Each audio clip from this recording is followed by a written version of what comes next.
Good morning, Mr. Selux Fahid. Halo, good morning. Good morning, Bu Feli. Good morning. Okay. So moderator, can we start? Is 9 o'clock now? Sure. Okay. Yes, sure. Bismillahirrahmanirrahim. Assalamualaikum warahmatullahi wabarakatuh. Waalaikumsalam Waalaikumsalam. warahmatullahi wabarakatuh. Good morning, everyone. Distinguished guest, Mr. Selux Fahid, and all participants joining us today through Zoom. Welcome to today's socialization session on the Australia Award Scholarship, or AAS Pathways, AAS and LPDP AAS 2026. Maybe Miss Aprilia, are you ready?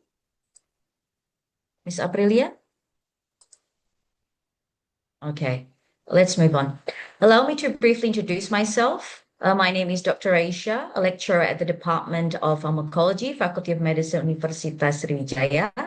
I'm also a two-time Australia Awards awardee, having completed my master's and PhD in medical science at the University of Melbourne.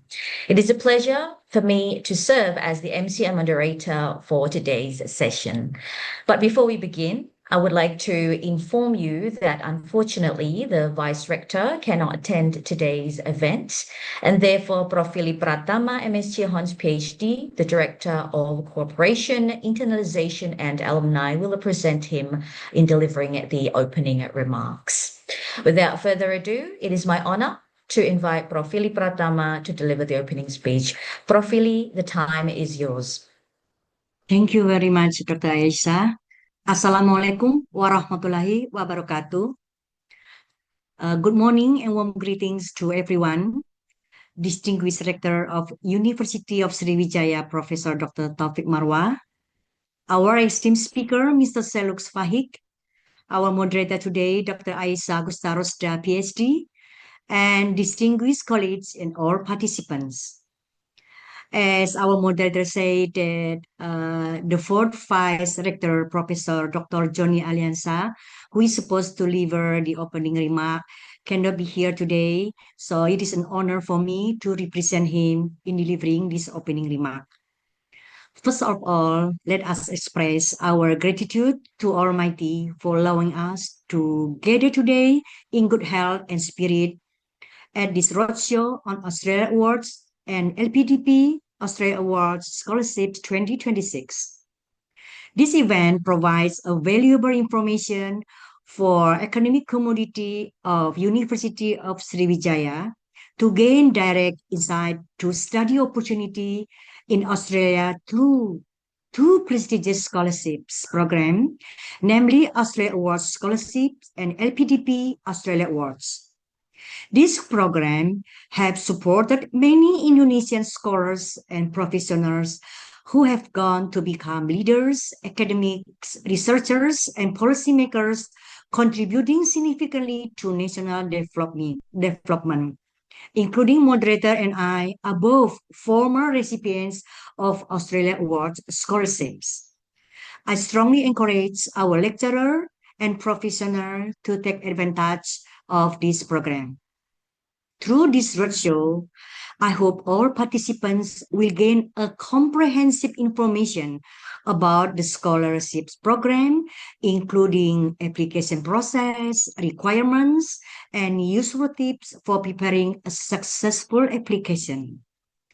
At this moment, I would like to extend sincere appreciation to Australia Awards Indonesia for the excellent collaboration in organizing this event.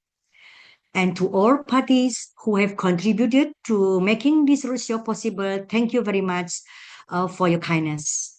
I hope this event will beneficial and serve as the first step for many future scholarship recipients from Universitas Sriwijaya. At the end of the roadshow, I would like to kindly ask moderator, who also serve as the MC, to close this event. Thank you very much for your attention. Wassalamualaikum warahmatullahi wabarakatuh. Get back to the moderator. Waalaikumsalam warahmatullahi wabarakatuh. Thank you very much, Prof. Fili Pratama, for the inspiring opening remarks. And probably before we proceed to the main session, we would like to take a group photo. I would like to kindly ask Ms. Aprilia to assist us with taking the screenshot through Zoom. For all participants, if it's possible, can you please turn on your cameras and give us your best smile? Okay, everyone? Ms. Aprilia, are you ready? Okay, good. Okay, we will take the photo in 3, 2, 1. Smile, everyone. Okay. We will wait for Miss Aprilia until she finishes. Okay, I think that's good. Okay, we'll now move on to the main event. It is my pleasure to introduce our speaker today, Mr. Selus Fahik, who currently serves as Public Diplomacy Coordinator at Australia Awards in Indonesia. Allow me to briefly introduce our speaker. Maybe Miss Aprilia, can you show us the slide? Okay, let us wait. Sorry, technical difficulties, everyone. Give us about 3 seconds.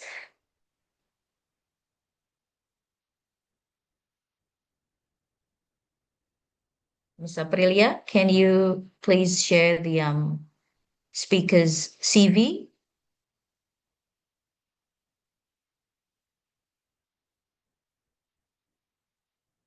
Bisa tolong di-share CV Pak Selus?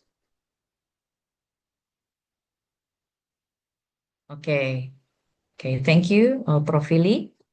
Allow me to briefly introduce our speaker today. Mr. Selus Fahid completed his Master of Science at the University of Melbourne in 2016 through the Australia Awards Scholarship. He has been working with Australia Awards Indonesia program for several years, previously serving as the Monitoring, Evaluation and Learning Analyst, and later on as a Data Officer before taking on his current role. And we are delighted to have him with us today to share his insights about the Australia Awards Scholarship Pathways, RRS, and LPDP RRS 2026. Thank you, Prof. Fili. Without further ado, I would like to invite Mr. Selus Fahik to deliver his presentation. Mr. Selus, the time is yours.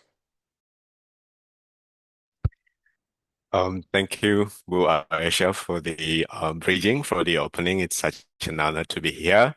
Selamat pagi, Bapak Ibu, teman-teman. I think for the better understanding, the presentation will be delivered in bahasa Indonesia. Jadi biar pesannya nyampe dan hal-hal yang mau kita bahas nanti bisa tersampaikan dengan baik. Perkenalkan, saya Selus, Public Diplomacy Coordinator dari Australia Awards, and we are very excited to have Universitas Sriwijaya invited us to share about the information about the scholarships and the scheme that we are currently opening, combining with the LPDP Australia Awards Scholarship. Jadi beberapa menit ke depan, 40 menit ke depan, saya akan bersama-sama dengan teman-teman, Bapak Ibu, rekan-rekan untuk melihat beberapa informasi. Nah, mungkin dari Bapak Ibu yang hadir saat ini, mungkin ada yang belum kenal ya dengan beasiswa Australia Awards. Kita kenalan dulu beberapa informasi tentang beasiswa ini sambil nanti kita diving in details terkait dengan persyaratan, dokumen-dokumen apa yang harus disiapkan, karena kita sudah buka sejak tanggal 1 Februari kemarin. Nah, informasi yang mau saya share di slide ini adalah memaparkan tentang infografik kenapa orang-orang atau termasuk Bu Aisyah sendiri adalah alumni, kenapa Australia perlu dikonsider sebagai tempat untuk belajar atau melanjutkan studi. Nah, alasan yang pertama, ini ada sebuah data yang menunjukkan bahwa negara Australia itu merupakan tujuan studi utama bagi pelajar Indonesia. Nah, fakta ini sebenarnya juga didukung dengan beberapa informasi yang terpapar di slide yang kelihatan sekarang. Jadi ada sebuah survei yang menyasar pelajar internasional di Australia. Dan 92% pelajar yang mengikuti atau mengisi survei ini puas dengan kualitas pembelajaran dan hidup di Australia.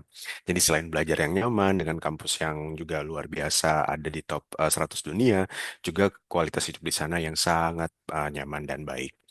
Hal ini juga didukung dengan fakta bahwa ada hampir 22.000 bidang studi yang Bapak Ibu, teman-teman, rekan-rekan di sini bisa pilih sesuai dengan kebutuhan. Dan 22.000 bidang studi ini tersebar di 1.100 institusi pendidikan. Nah, mungkin dua fakta berikut ini akan membuat Bapak Ibu atau teman-teman kayaknya, wah, I need to finalize my application so I can submit and I can going to Australia to study. Jadi top 100 universitas terbaik di dunia. Dari top 100 ini based on topuniversity.com, terkini tahun ini ada 9 kampus terbaik di Australia itu masuk dari top 100. Di antaranya ada 19, di urutan 19 dari University of Melbourne, di urutan 25 kalau saya tidak salah itu ada University of New South Wales dan beberapa kampus lain yang ada di Australia. Jadi siapa tahu Bapak Ibu akan berkesempatan mengenyam pendidikan di top 109 kampusnya ada di Australia. Nah, fakta berikut ini juga akan membuat, wah, kayaknya I need to finalize my proposal, my research project, and everything, so can I submit my application on time. Jadi 7 dari 100 pelajar kota terbaik, kota pelajar terbaik itu ada di Australia. Ada Melbourne, ada Adelaide, ada Sydney. Jadi hal ini juga akan kelihatan dengan survei yang tadi saya mention bahwa 92% pelajar internasional itu sangat puas dengan kualitas pembelajaran dan hidup di Australia.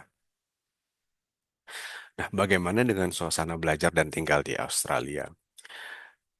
Masyarakat Australia merupakan masyarakat yang sangat terbuka. Nanti bisa juga tanya-tanya Ibu Aisyah karena sudah 2 kali ke Australia dan tinggal di sana, bisa confirm, bisa validate this data, dan sangat open-minded, demokratis, dan struktur masyarakat Australia itu sama seperti di Indonesia. Jadi yang banyak budaya, banyak bahasa, dan juga banyak agama. Dan yang tidak kalah pentingnya adalah pendidikan, pelatihan, dan penelitian yang berkelas dunia. Nah, ini adalah salah satu alumni kita, Dr. Jean Rini Posporojo. Beliau adalah pemenang penghargaan pemberdayaan perempuan dan inklusi sosial 2023. Profil beliau sering kami share ke pelamar-pelamar, calon pelamar karena testimoni beliau yang menurut kami sangat motivational. Jadi peluang beasiswa bagi beliau bukan hanya untuk kesempatan belajar, tapi juga memperbanyak ilmu dan jejaring yang kemudian balik ke Indonesia, beliau berhasil merumuskan strategi penanggulangan malaria yang efektif. Apalagi malaria merupakan salah satu penyakit endemik di Australia. Nah, menurut beliau, keuntungan dari beasiswa PhD yang beliau dapat kemarin itu selain akademis juga ada keuntungan non-akademis. Nanti kita bisa lihat in details di slide berikutnya, tapi yang mau saya summary di sini adalah beliau menegaskan bahwa lingkungan dan fasilitas penelitian berkualitas tinggi, terus fokus pada penelitian yang berdampak pada masalah dunia nyata dan keunggulan Australia di bidang-bidang tertentu, misalnya STEM dan kesehatan. Nah, selain keuntungan akademis ini, beliau juga share bahwa keuntungan non-akademis itu adalah dengan adanya life balance antara lingkungan yang beragam dan inklusif dan juga kualitas hidup yang seimbang antara akademik dan non-akademik. Oke, mari kita lihat lebih detail terkait dengan beasiswa Australia Awards. Saya yakin kalau Bapak Ibu dosen yang mungkin tuning in ke Zoom ini juga sudah mungkin yang mau apply beasiswa sudah mulai menggarap aplikasinya karena sudah kita buka sejak tanggal 1 Februari kemarin.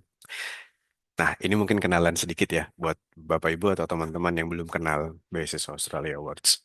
Nah, beasiswa Australia Awards ini program beasiswa internasional terlama di Indonesia dan sudah ada sejak tahun 1960-an dan sudah banyak melahirkan alumni-alumni. Salah satunya di sini ada Ibu Moderator, Ibu Aisyah. Dan kalau ada beberapa figur juga prominent yang ada di Indonesia, misalnya mantan Wakil Presiden Pak Prof. Budiono, that's one of our alumni too. Atau mantan Menteri Perdagangan Ibu Mari Pangestu, itu juga alumni Australia. Atau ada beberapa menteri di jajaran kabinet Pak Prabowo sekarang, misalnya Pak Pratikno, itu juga alumni Australia, atau Najwa Shihab, mungkin pada kenal ya Najwa Shihab. That's one of our Australia Awards alumni too.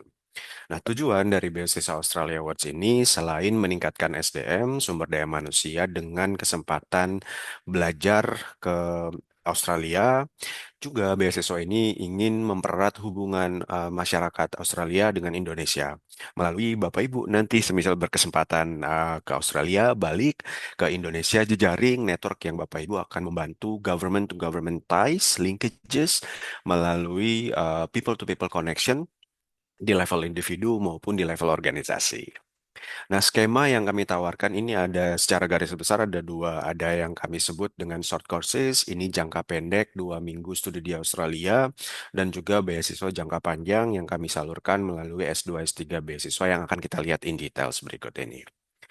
Nah, selain itu, ini tipe-tipe jenis-jenis beasiswa yang kami sediakan. Jadi, karena kita dibatasin waktu, kita akan hanya lihat dua skema hari ini, yaitu beasiswa PhD dan Master Australia Awards, dan juga Master LPDP Australia Awards.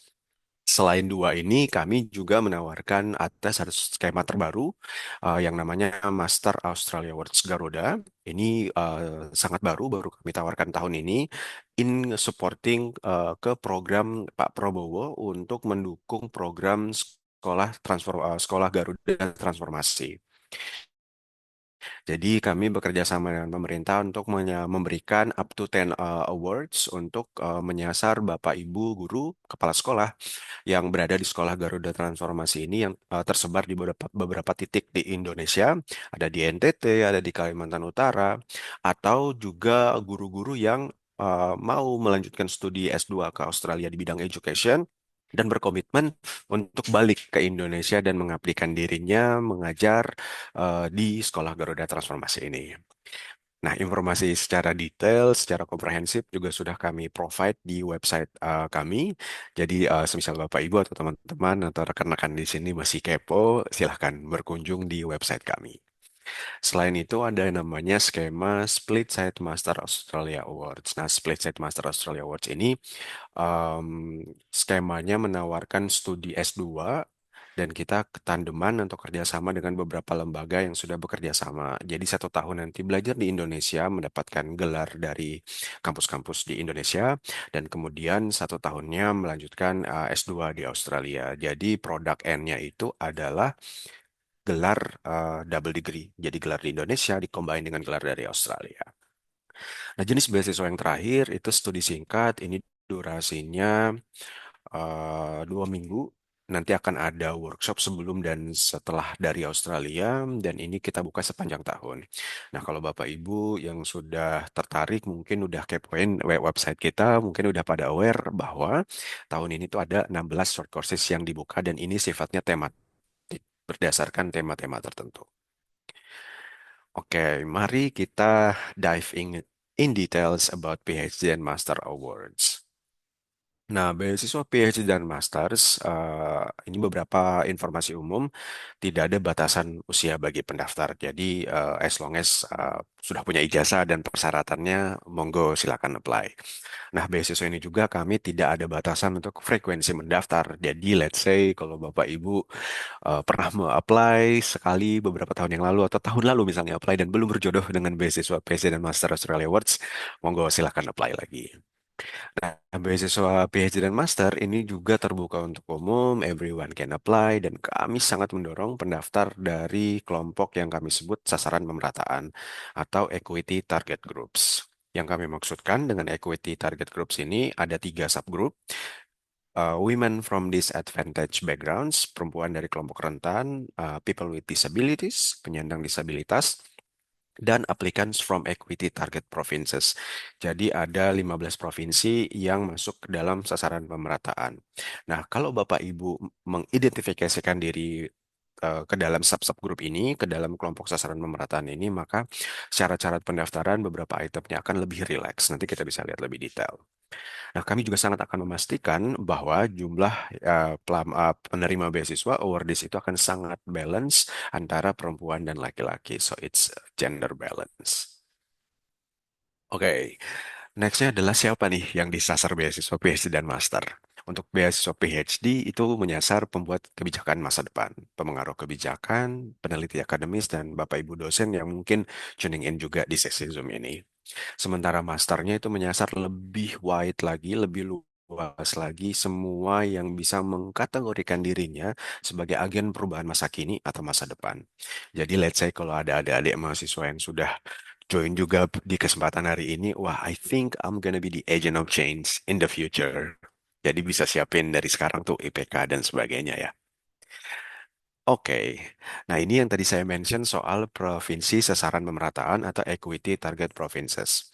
Kalau KTP Bapak Ibu misalnya ada di salah satu provinsi ini, maka Bapak Ibu ketika memilih kategori di form aplikasi yang sudah dibuka ini bisa memilih provinsi sasaran pemerataan. Kalau KTP Bapak Ibu dari Lampung misalnya, tapi kerjanya di Palembang misalnya, atau KTP-KTP yang ada dari provinsi 15 ini, 15 provinsi ini, maka bisa masuk ke dalam provinsi sasaran pemerataan. Seperti itu. Oke, sekarang kita mengerucut ke bidang studi prioritas. Priority Field Study atau bidang studi prioritas yang diusung oleh beasiswa PhD dan Master ini sejalan dengan tujuan rencana kemitraan pembangunan Australia-Indonesia di periode 2024 sampai 2028. Ada tiga tema prioritas seperti yang kelihatan di layar Bapak Ibu, teman-teman rekan-rekan sekarang, yaitu yang pertama ada transformasi ekonomi yang adil dan berkelanjutan. Ada juga komunitas tangguh bencana dan kelembagaan yang kuat. Di setiap tema prioritas ini ada beberapa area fokus utama yang menaunginya. Misalnya komunitas tangguh bencana. Jadi jurusan Bapak Ibu misalnya mau apply PhD atau master harus menghubungkan atau dihubungkan dengan area fokus utama ini.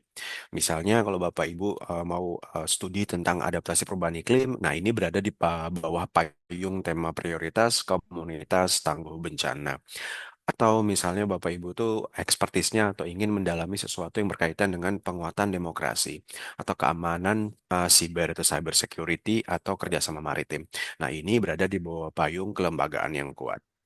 Jadi kalau saya boleh nyisip sedikit em, saran, jadi kalau Bapak Ibu sudah mulai menggodok aplikasi, bawa fokus Bapak Ibu ke salah satu dari area fokus utama ini yang berkaitan dengan tiga tema prioritas ini. Sebagai tambahan, misalnya Bapak Ibu pengen tahu juga, misalnya ingin tahu apa sih rencana kemitraan pembangunan Australia Indonesia. Nah, dokumen ini, file ini ada dipublish di website Department of Foreign Affairs and Trade di Fed yang bisa dikunjungin dan bisa di-download harusnya. Jadi bisa dilihat secara detail rencana kemitraan pembangunan Australia Indonesia selama periode 2024 sampai 2028. Jadi bisa lebih tahu lebih secara mendetail atau mendalam. Di beberapa slide ke depan, ini saya akan membagikan beberapa manfaat dari beasiswa Australia Awards kepada awardee. Nah, sebenarnya kalau Bu Ayesha mau sharing nanti juga boleh di sesi tanya jawab. Tapi program Australia Awards itu salah satu program yang mengawal awardee-nya, scholarship mulai sebelum berangkat, saat di Australia hingga balik. Nah, beberapa manfaat yang sekarang saya tunjukkan ini adalah manfaat yang Bapak Ibu akan terima once Bapak Ibu awarded the scholarship. Karena kita dibatasi waktu, saya juga tidak akan menjelaskan satu persatu, tapi yang ingin saya highlight di sini ada kita mempersiapkan yang namanya pendampingan saat proses aplikasi, penempatan dan keberangkatan. Jadi kalau beasiswa yang lain itu Bapak Ibu harus mencari LOA dulu, letter of acceptance ke kampus, harus ada komunikasi, admission, pendaftaran. Nah, kalau beasiswa Australia Award Bapak Ibu cukup memberikan pilihan kampusnya mau ke kampus A dan B di aplikasi, kami yang akan memfasilitasi proses pendaftaran once Bapak Ibu dapat beasiswanya. Jadi tidak perlu dapat dulu LOA, unconditional atau kondisional, itu tidak perlu dulu.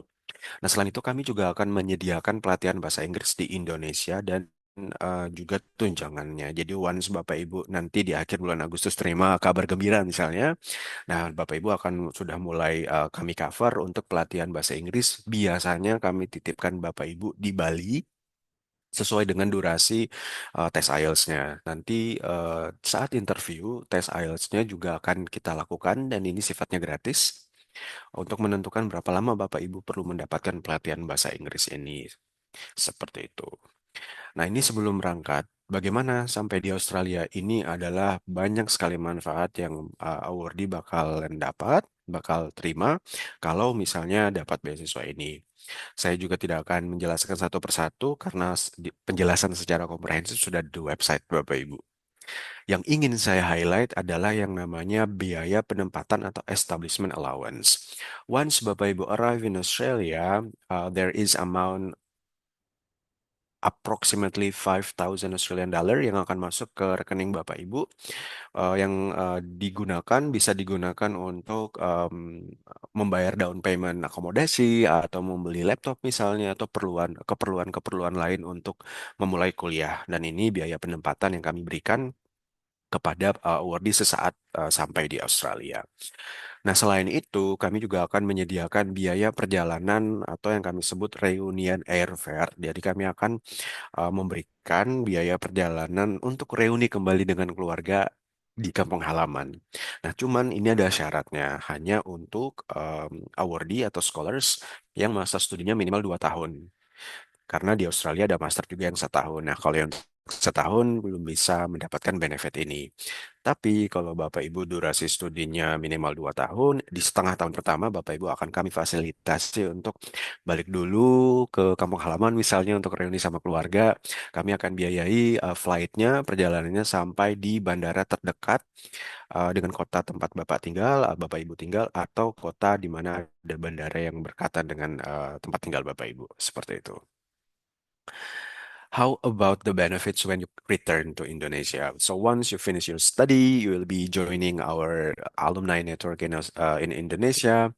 Dan ketika Bapak Ibu gabung sebagai alumni, setiap 2 minggu akan menerima yang namanya alumni update newsletter, yang mana di dalam alumni ini saya sebagai alumni pun juga merasa sangat terbantu karena bisa ikutin segala informasi terbaru tentang Australia Indonesia, juga ada acara-acara alumni yang kami infokan via alumni update ini, lowongan pekerjaan, dan berbagai macam peluang lain yang terkait dengan pendidikan.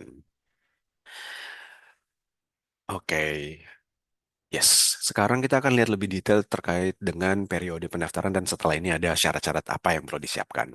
Seperti yang saya mention tadi, beasiswa ini sudah dibuka sejak tanggal 1 Februari kemarin dan akan ditutup di tanggal 30 April.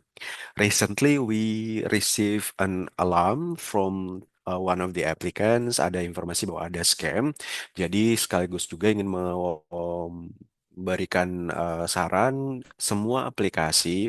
Proses aplikasi itu dilakukan secara daring hanya melalui beasiswa Australia Awards. Kalau ada link-link yang lain, itu tidak ada. Kami hanya memberikan form aplikasi itu melalui website kami di australiaawardsindonesia.org. Seperti itu.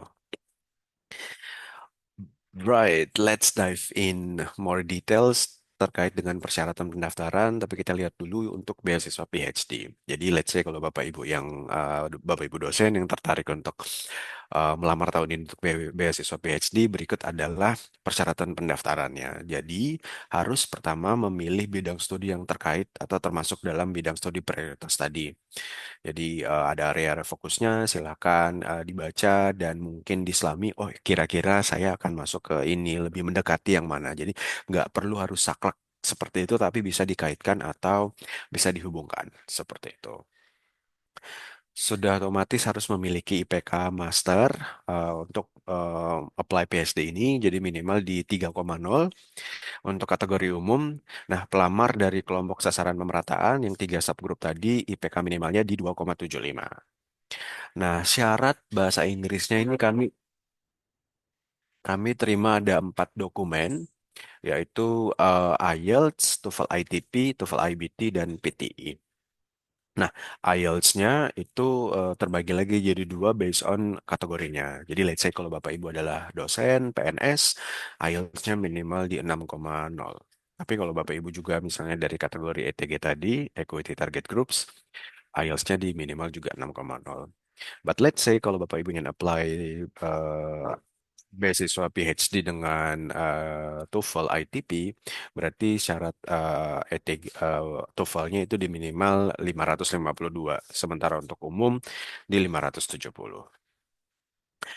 Otomatis sudah memiliki gelar master Ini juga perlu kami emphasize bahwa sertifikat spesialisasi atau profesional tidak kami anggap sebagai gelar master. Jadi memang harus yang sudah magister.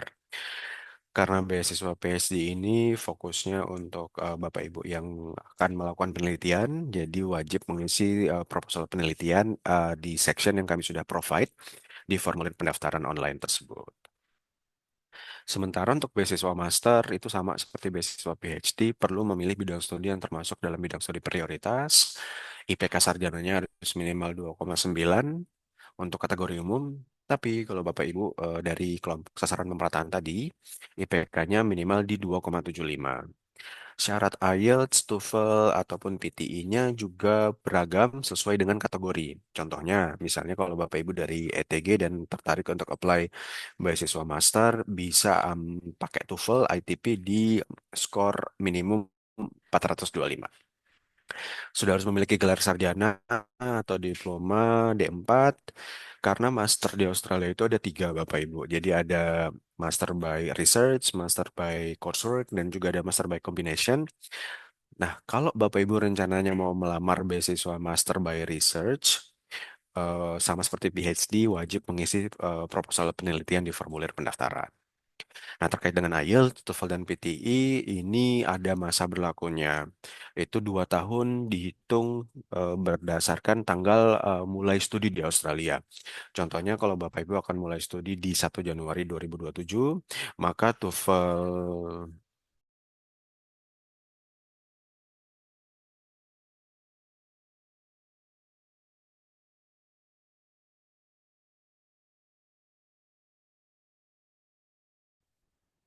dan TOEFL-nya akan sesuai dengan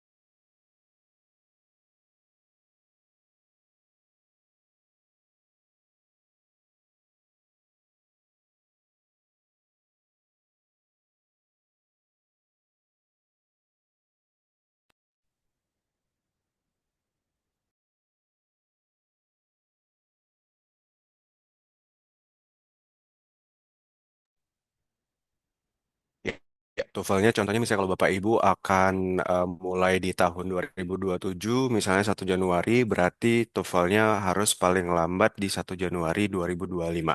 Jadi let's say kalau Desember 2024, maka TOEFL-nya tidak berlaku lagi. Seperti itu, kita pindah ke berikutnya. Nah, ini adalah dokumen persyaratannya, Bapak Ibu. Jadi, let's say Bapak Ibu akan melamar PhD dan Master, dokumen-dokumennya akan sesuai dengan yang kita highlight di warna biru.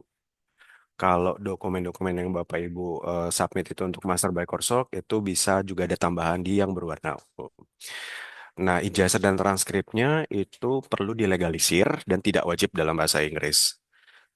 CV kalau tahun lalu kita tidak menyediakan template yang khusus, tapi CV tahun ini kita merekomendasikan ada yang bisa digunakan dan ini bisa di-download dari website kami. Nah, untuk rekomendasi akademik, untuk pelamar beasiswa PhD dan Master, khususnya Master by Research, itu wajib 2 rekomendasi akademik. Sementara kalau Bapak Ibu yang mau apply Master by Coursework, ada 1 rekomendasi akademik dan juga 1 rekomendasi non-akademik, yaitu rekomendasi dari misalnya supervisor dari tempat kerja atau dari misalnya yang fresh graduate, bisa ambil dari tempat volunteering, organisasi tempat di volunteering misalnya seperti itu. Nah, untuk Bapak Ibu yang mau melamar PhD dan Master by Research, ini bisa melampirkan, kami sarankan untuk bukti-bukti komunikasi yang sudah di initiate sama calon pembimbing atau supervisor, itu bisa dilampirkan, tidak harus di log dulu sama pembimbing, udah dapat dulu, tapi email-email komunikasinya bisa dilampirkan. Nah, khusus untuk Bapak Ibu yang PNS, perlu melampirkan 2 tambahan dokumen, diantaranya nominating agency declaration, dan juga ada SK pengangkatan PNS Bapak Ibu.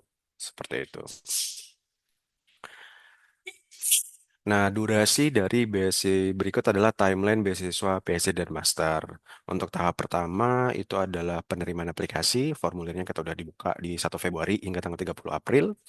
Di tahap kedua di bulan Juni, Bapak Ibu yang shortlisted akan kita umumkan untuk mengikuti tahap selanjutnya yaitu tes wawancara dan tes IELTS.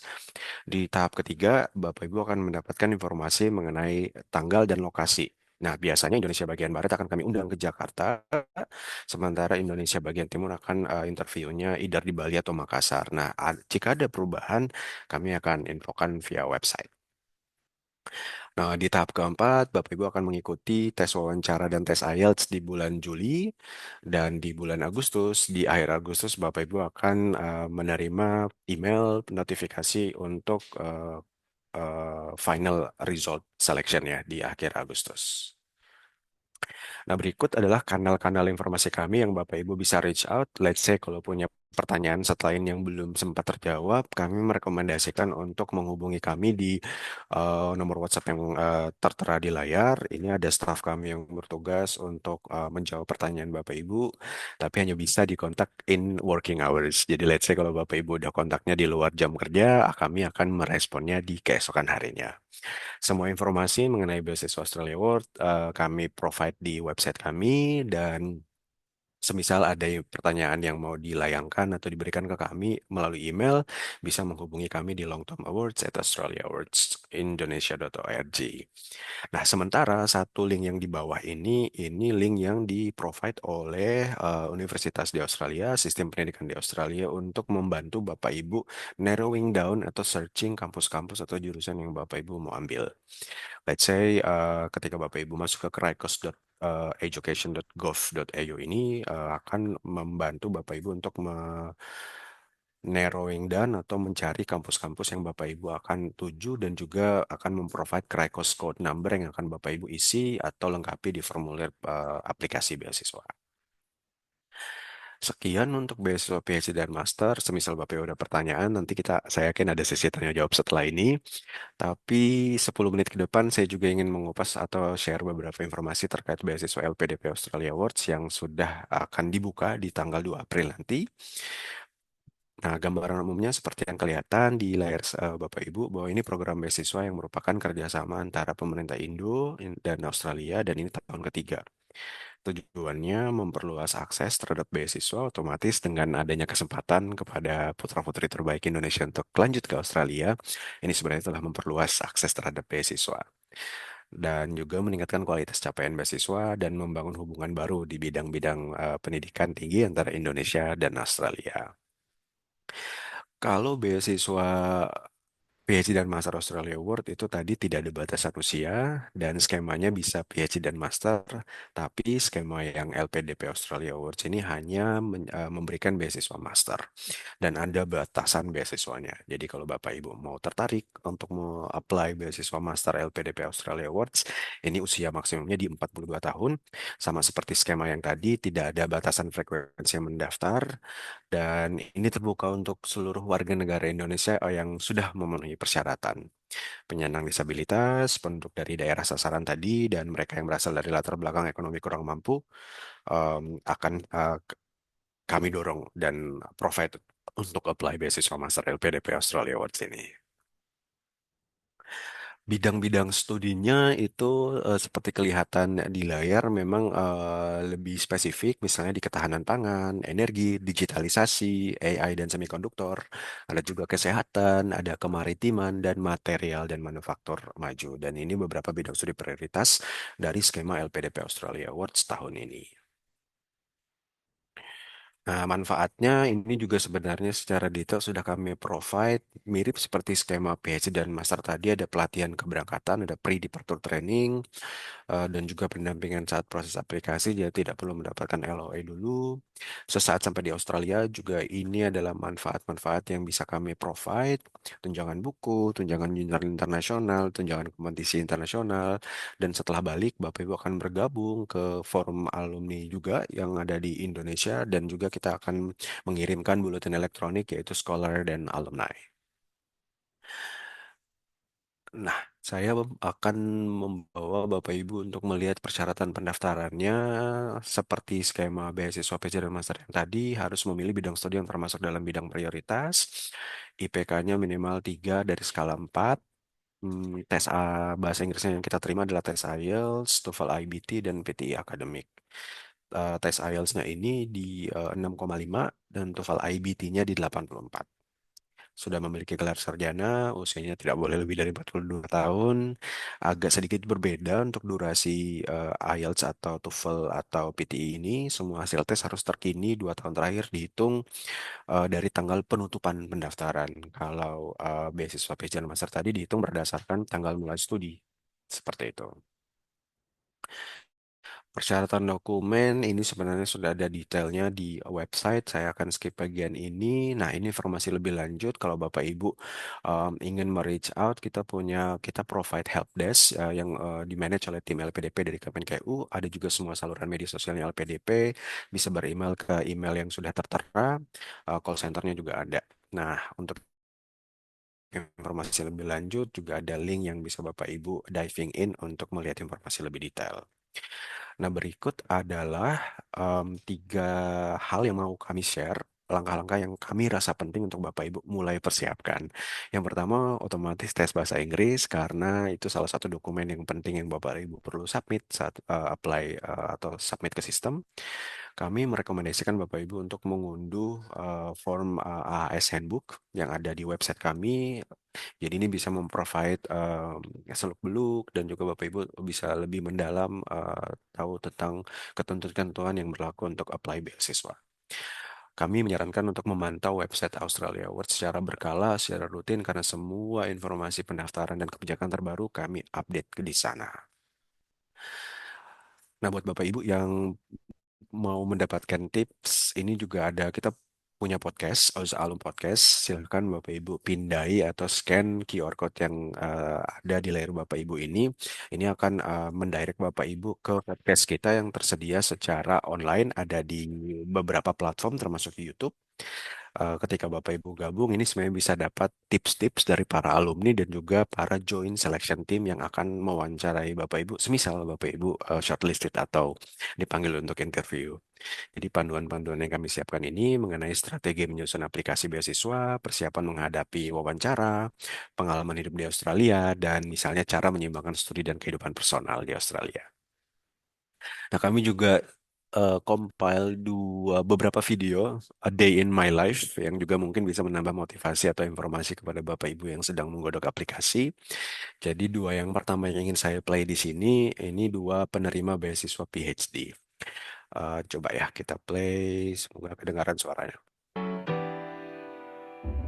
Halo, saya Didi Agus Warsono, penerima beasiswa Australia Award dan saat ini sedang menempuh studi PhD di bidang Social Behavior Change Communication di Adelaide University. Ayo ikuti keseruan puasa saya sebagai PhD Scholar di Australia. Saya memulai hari dengan sahur. Setelah sahur, saya bersiap memulai aktivitas di kampus dengan melanjutkan riset tentang komunikasi perubahan perilaku. Menjalani puasa tidak mengurangi semangat saya untuk terus belajar dan mengembangkan penelitian yang berdampak bagi masyarakat. Menjelang berbuka, saya biasanya meluangkan waktu untuk membeli takjil. Salah satu momen yang paling saya nantikan adalah berbuka bersama komunitas Indonesia di Australia. Di sini, kami melepas rindu suasana Ramadan di tanah air. Menjalani Ramadan sebagai mahasiswa PhD di Australia adalah pengalaman yang bermakna. Jika kamu ingin merasakan pengalaman berharga seperti ini, ayo daftar beasiswa Australia Award. Pendaftaran sedang dibuka, kunjungi situs web Australia Award.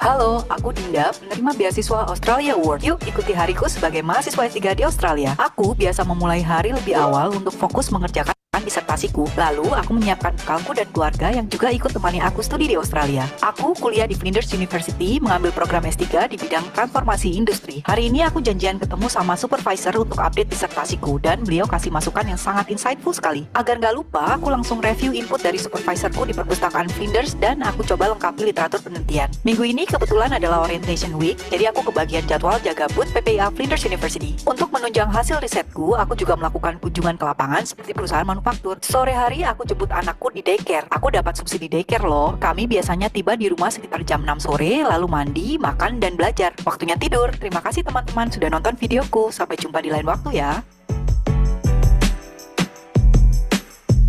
Dua video ini sebenarnya juga kami provide di Instagram Australian Embassy Jakarta di Kedubes Australia atau di X juga ada. Nah, berikutnya adalah video dari A Day in My Life dari penerima beasiswa Australia Award Master. Halo, aku Hafiz, penerima beasiswa Australia Award. Yuk, ikut hariku sebagai mahasiswa di Australia. Setiap pagi, aku mulai dengan beres-beres kamar, sarapan, dan siap-siap berangkat ke kampus. Aku kuliah di Macquarie University, ambil double degree, media komunikasi, dan industri kreatif. Hari ini, aku ada kelas, Radio and Podcast Production, Performance Practice, kelasnya unik banget nih guys, dan non-fiction screen media. Belajarnya seru dan interaktif banget, nggak ngebosenin sama sekali. Siang ini, aku makan bareng teman-teman di Macquarie Uni Lake. Kami ngobrol santai, tukar cerita, dan tambah relasi. Sore, biasanya aku bikin konten untuk akun @dagucoklat tentang budaya dan makanan khas Indonesia. Karena kangen rumah, malam ini aku masak pempek Palembang. Terima kasih Australia Award yang sudah kasih full beasiswa, termasuk tunjangan akomodasi, sehingga aku bisa masak dengan alat masak lengkap di apartemen, dan juga bisa belanja bahan pokok untuk makan sehari-hari. Waktunya istirahat. Terima kasih teman-teman sudah nonton videoku. Sampai jumpa di lain waktu ya.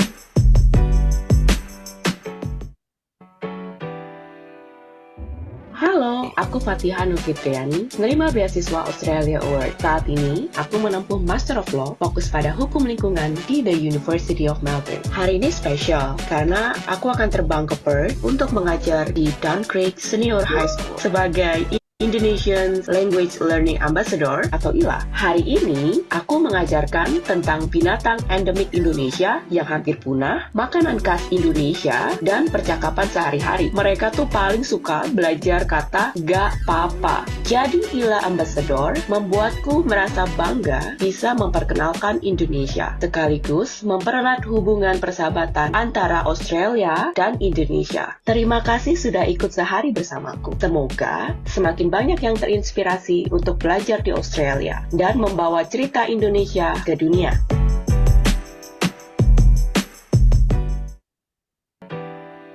Halo. Nah, slide terakhir ini lebih ke Bapak Ibu yang mungkin adalah alumni yang sudah pernah studi ke Australia. Ini kami invite untuk menyekan QR code ini. Tujuannya untuk memperbarui data Bapak Ibu. Misalnya email-emailnya udah nggak kepake lagi, misalnya, atau WhatsApp-nya udah nggak kepake lagi. Bisa update di sini. Kenapa? Karena ketika Bapak Ibu mengupdate email dan kontak details ini, Bapak Ibu bisa mendapatkan informasi terbaru mengenai kegiatan alumni, peluang-peluang berjejaring, ataupun peluang-peluang lain, misalnya program pengembangan profesional atau berbagai kegiatan menarik yang kami selenggarakan throughout the year. Mungkin sekian dulu Bu Ayesha for the presentation. Good luck for everyone who applying this year, and we can discuss in details for if there are any questions. Wow. Thank you very much, Mr. Selusweg. That was a very informative presentation. I'm sure that all the participants here can't really wait to ask some really burning questions. Mungkin kita seterusnya dalam bahasa Indonesia aja ya. Mungkin mekanismenya saya akan silakan raise hand bagi yang ingin bertanya langsung. Saya akan memilih penanya dari Zoom. Kemudian setelah itu kita baca questions dari chat. Mungkin silahkan, saya persilahkan dulu di sini. Kita lihat ada Mbak Restu Putri. Jadi nggak nih Mbak Restu Putri ini? Jadi ya, silakan Mbak Restu Putri duluan pertanyaannya. Selamat pagi Pak Selus dan Ibu Ayesha. Suara saya kedengeran ya? Kedengaran Ibu. Nama saya Resti Putri Nanda. Saya kebetulan alumni dari Magister Hukum di Unsri. Yang ingin saya tanyakan adalah saya kan rencananya itu mau coba ambil untuk second master di University of Sydney. Nah, kebetulan karena hasil tes English score saya yang lama itu udah expired dan saya belum sempat ambil yang baru, jadi saya baru sempat ikut prediction test gitu. Dan pada saat awal pada saat saya mau coba apply, saya mikirnya ya udah saya coba isi dengan hasil prediction test itu aja dulu untuk bisa masuk ke aplikasinya sambil ngisi sambil jalan. Nah, waktu itu saya ambilnya yang ELTA Pathway karena saya juga dari jalur ETJ, saya ambilnya dari ETJ. Ketika nantinya di perjalanan, di proses saya mengisi aplikasi, dan setelah tes official dapat hasil resmi, ternyata nilainya di atas yang disyaratkan oleh ELTA, apakah saya harus ngulang mengisi aplikasi yang baru atau saya lanjutin aja tapi dengan nilai yang official itu yang di atasnya nilai yang ELTA Pathway itu, Pak Selus. Itu sih yang pengen saya tanyakan. Terima kasih. Silakan Pak Selus. Mungkin ini Pak tadi second master katanya kalau nggak salah ya. Second master mungkin masih boleh kayak gitu. Terima kasih. Silakan Pak. Bukan Iya, master betul. makasih Bu. Iya, makasih Bu Ayesha. Betul, kayak second master masih bisa apply. Jadi kalau udah punya master terus mau apply master lagi, as long as justifikasinya clear, itu kita masih welcome untuk apply. Nah, kalau Ibu itu dari jalur ELTA Pathways dan IELTS-nya tadi 4,5, tapi ternyata ketika di interview IELTS-nya ternyata lebih tinggi, maka Ibu akan masuk ke jalur yang bukan ELTA Pathways. Seperti itu, Bu. Semoga menjawab. Jadi saya nggak perlu isi ulang aplikasinya dari awal lagi gitu ya. Yes. Yes, nggak perlu. Jadi hanya untuk menentukan durasi pre-departure training tadi atau Ibu akan tetap stay di ELTA Pathways itu. Seperti itu. Oke, terima kasih Pak. Terima kasih Bu Restu. Mungkin kita ambil satu dari chat dulu ya Pak ya. Di sini apakah dari Bu Nurbaya, apakah format CV yang disediakan oleh AAS wajib diikuti atau tetap bisa pakai format format sendiri Pak? Ya, makasih Bu Aisyah. Format yang sekarang available di website itu sifatnya opsional atau rekomendasi. Jadi nggak harus pakai itu, tapi kami merekomendasikan untuk memakai atau menggunakan template ini. Kami berusaha untuk membuat opsi-opsi pelamar lebih mudah, jadi silahkan menggunakan itu. Tapi kalau ada format lain yang mau dipakai dan sekiranya lebih menjelaskan tentang track record akademik dan profesional Bapak Ibu, silakan. Seperti itu, Bu. Terima kasih. Silakan Pak Rizky Habibila untuk unmute. Terima kasih Ibu. Perkenalkan saya Rizky Habibila, mahasiswa semester 8 dari jurusan manajemen. Saya ingin bertanya terkait dengan part-time. Saya mohon maaf bila ternyata ini sudah dijelaskan, karena saya telat masuk, eh, karena saya baru sampai tadi untuk bimbingan proposal skripsi. Jadi pertanyaan saya adalah, apakah mungkin begitu diperbolehkan untuk part-time ketika kita dalam masa studi dengan AAS?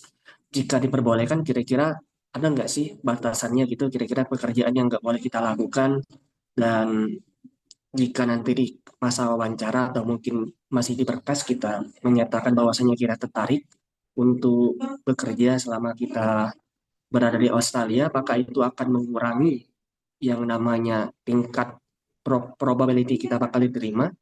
Karena kan kami dari jurusan manajemen itu sekarang cukup dituntut untuk memiliki pengalaman kerja di bidangnya, sehingga saya pikir jika bisa ada part-time itu adalah hal yang sangat baik. Terima kasih, Pak. Silakan Pak Said. Ya, makasih Bu Aisyah, makasih Pak Rizky buat pertanyaannya. Untuk part-time di Australia itu boleh. Nah, cuman visa yang Pak Rizky nanti dapat itu allowing Pak Rizky untuk bekerja misalnya kalau dari selama studi semesternya masih aktif gitu belum libur itu up to 20 hours per week. Semoga belum ada perubahan, tapi biasanya akan diinfokan jika ada perubahan. Jadi Pak Rizky hanya bisa bekerja up to 20 hours per week selama semester masih aktif. Tapi kalau Pak Rizky mau sudah libur tuh misalnya itu bisa kerja full time karena visa student ke Australia itu bisa untuk kerja. Nah, tipe-tipe pekerjaannya tergantung apa yang Pak mau, yang white collar jobs misalnya mau jadi asisten dosennya atau kerja di perusahaan yang profesional silahkan as long as nanti akan ada tax file number yang akan didapat untuk membayar pajak juga karena kita earning money from Australia. Tapi secara aturan Pak Rizky dan Our di Australia Our itu bisa bekerja part time di Australia as long as bisa balancing up with your study too. Ya, Pak Rizky, apa ada tanggapan? Baik, kira-kira ada nggak ya semacam mungkin boardnya gitu atau program dari AAS yang dia tuh kayak jadi bursa pekerjaan yang bisa diambil oleh mahasiswa yang sedang studi di sana karena kan nanti juga bisa membantu gitu untuk memberikan branding yang bagus untuk personil-personil alumni dari AAS gitu Pak. Terima kasih. Unfortunately kita nggak ada lagi Pak bursa pekerjaan itu. Jadi awardnya nanti Bu Ayesha bisa nambahin pengalaman studi di Australia. Jadi emang by network atau misalnya ada job vacancy yang sedang dibuka dan itu sesuai dengan expertise dan pengalaman dan pengen coba silahkan. Jadi kita tidak memprovide bursa kerja ya Mas Rizky. Benar, Pak Selus ingin menambahkan sedikit. Prinsipnya sih yang penting kita nggak melanggar aturan ya Pak Selus ya. Nggak melanggar aturan visa karena kalau memang itu terjadi kan kita takut deportasi ya. Pekerjaan nanti kalau pengalaman saya di University of Melbourne itu kan ada job vacancy, ada yang untuk student dan segala macam itu nanti bisa dieksplor dengan ketentuan seperti kata Pak Selus tadi tidak melebihi tidak apa melanggar ketentuan visa ya karena Australia sangat ketat untuk visa. Dan sebenarnya masih banyak opportunity lain yang mungkin bisa ditanyakan langsung nanti. Jadi ada Pak Selus bagi-bagi ini ya link komunitas alumni AS Award ya Pak ya. Mungkin bisa ditanya ke situ. Sebenarnya saya ada beberapa, cuman saya rasa mungkin kurang appropriate kalau misalnya saya share di sini karena ini kan forum formal. Tapi yang jelas mungkin ada, tapi pastikan bahwa Anda legal dan tidak apa tuh namanya melanggar ketentuan visa karena sangat ketat gitu. Dan teksnya juga ya Pak Selus ya. Pas pulang juga harus bayar teks juga nanti itu. Itu besar loh teksnya gitu. Terima kasih. Selanjutnya dari Ibu Marisha Pratiwi, izin bertanya untuk studi di S3 jika bawa keluarga atau anak, Pak. Apakah ada persiapan keuangan yang harus disiapkan seperti asuransi, kesehatan keluarga atau saldo yang mengendap? Dan jika ada, kira-kira berapa yang kami persiapkan? Terima kasih. Pertanyaannya bagus sekali karena untuk berapanya tidak bisa kami provide dan itu tergantung dari jumlah anak yang dibawa seperti itu. Jadi kalau Bapak Ibu yang membawa keluarga ke Australia, OSHC asuransinya emang ditanggung sendiri oleh Awardee. Kami dari Australia Awards memfasilitasi untuk pembuatan visa dan juga untuk mengurus asuransinya. Tapi terkait biaya-biayanya itu akan dikembalikan ke alumni, ke Awardee maksud kami. Beberapa hari lalu saya sempat lihat ada awardee kami yang memposting soal itu Instagramnya. Jadi mungkin bisa scroll-scroll di IG yang alumni itu mensummary kalau bawa dua anak harus sediakan uang sekian untuk sekian dan sekian. Nanti saya bisa share via Bu Najma ya linknya kalau saya nemu lagi. Ya, terima kasih Pak Selus. Memang ini kalau dosen ini sudah berkeluarga semua gitu Pak ya, mungkin pengen bawa keluarga. Ya. Oke, terima kasih. Ada yang ingin bertanya langsung atau saya lanjut ke chat? Saya lanjut ke chat dulu ya, kayaknya belum ada. Dari Ibu Ika, Pak, apakah ada beasiswa untuk postdoc? Gitu Pak. Untuk sekarang belum ada untuk postdoc. Belum ada. Mungkin ke depannya kali Pak ya.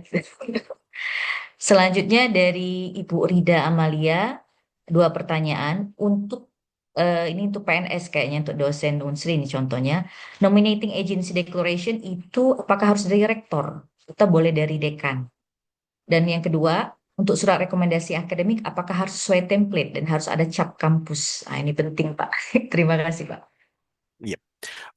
Nominating agency letter tidak harus dari rektor, jadi bisa dari someone yang punya kapasitas untuk memberikan nominating agency letter ya, declaration ini karena isinya adalah memberikan izin Bapak Ibu akan ke Australia untuk studi lanjut ya. Jadi kalau memang tidak mendapat dari rektor bisa dari dekan as long as itu memberikan justifikasi bahwa secara instansi organisasi Bapak Ibu boleh tuh mendapatkan izin seperti itu.